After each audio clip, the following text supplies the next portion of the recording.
dari produk elektrik dan pernah bercakap tentang reversing pain.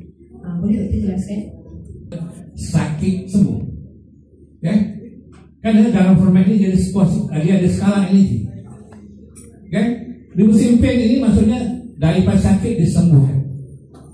Diagnose dan dengan root cause-nya kita cari. Kerana format ini dipakai, saya bangunkan protokolnya berdasarkan root cause, punca sebab sakit. Macam mana saya nak reverse pain itu? Pain itu maksudlah yang muka yang hubung nak jadi cantik. Sakit, diabetes. Kat mana masalahnya diabetes?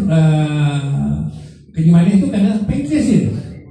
Pankreas berada di antara dada dengan perut. Sapu kat sini dan juga sapu di perut kerana dia daripada pemakanan kita lebih gula. Jadi sapu depan belakang dan sapu di belakang kerana dia ada efek kepada buah pinggang dan dia ada efek pada darah yang dikeluarkan masa tulang belakang dan belakang leher.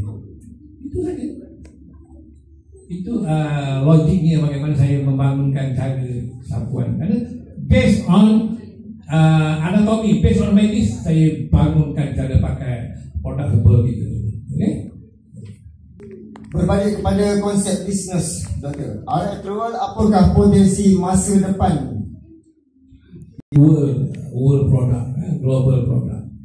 Dan ramai lagi orang di luar sana yang kita hanya baru 10%, 5%, not even 5% di Amerika, not even 5%.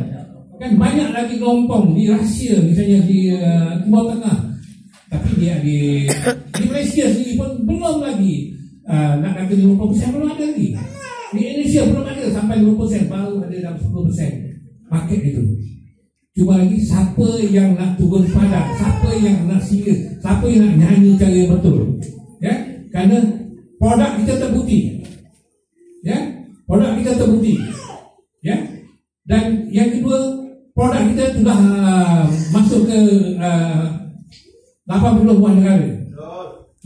Dan produk kita juga telah membangunkan ekonomi ramai orang daripada makan gaji kepada buat bisnes dulu. Ini potensi yang baik. Cuma lagi mungkin apa yang terjadi sekarang, tak dapat guide, panduan yang betul daripada leader, tak dapat ilmu yang betul bagaimana kita nak berbisnes. Inilah yang kita buat pula ini supaya kita nak menambah value added kepada pengetahuan tentang cara pakai, cara menggunakan, supaya ada rasa kecintaan kepada produk dan barulah kita boleh semuskan bisnes kita. Tuan-tuan dan puan-puan, abang-abang, kakak-kakak, mau tak kalau kita dapat 1 minggu 5,000? Target saya dulu kemarin, saya 1 hari 4,000. Mana 4,000 nak dapat? Dia cakap 1 hari 4,000. Tak, saya nak target 1 minggu 4,000. Saya buat sampai boleh 1 minggu 4,000. Cari, mesti ada cara. Orang target 1 hari 4,000 dalam pre-marketing, tapi saya tak apa. Mungkin saya nak 1 minggu 4,000. Kalau 1 minggu 4,000 kali 4, berapa? 16,000 lumayan tak kalau duduk jam kalau itu? Lumayan. Setelah kita dapat 16,000, barulah kita fikir, mak sekilah aku nak pergi 20,000.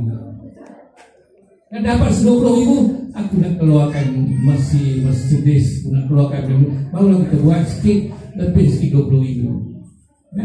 Barulah kita rasa hidup kita ini, bila kita duduk ni ramai nampak itu. Cakap-cakap kita tu ada orang dengar. Jadi untuk mencetuskan keyakinan kepada orang ni ialah bagaimana kita menunjukkan kejayaan kita, membuktikan kepada orang lain. Baru saya, kalau kita sepak loto dia, orang cakap pun tak dengar. Kau gaji 3,000, kerja kerajaan gaji 3,000, cakap pun tak dengar. Ini something yang lebih itu. Itu dunia saya bermula di situ. Saya membuktikan bagi diri saya boleh mampu. Kalau saya dah potong leader-leader tu, saya potong leader-leader, potong. Dia pun dah saya kena. That's the business. You buat, you dapat. You yakin you berjaya. Itu aja. Okey.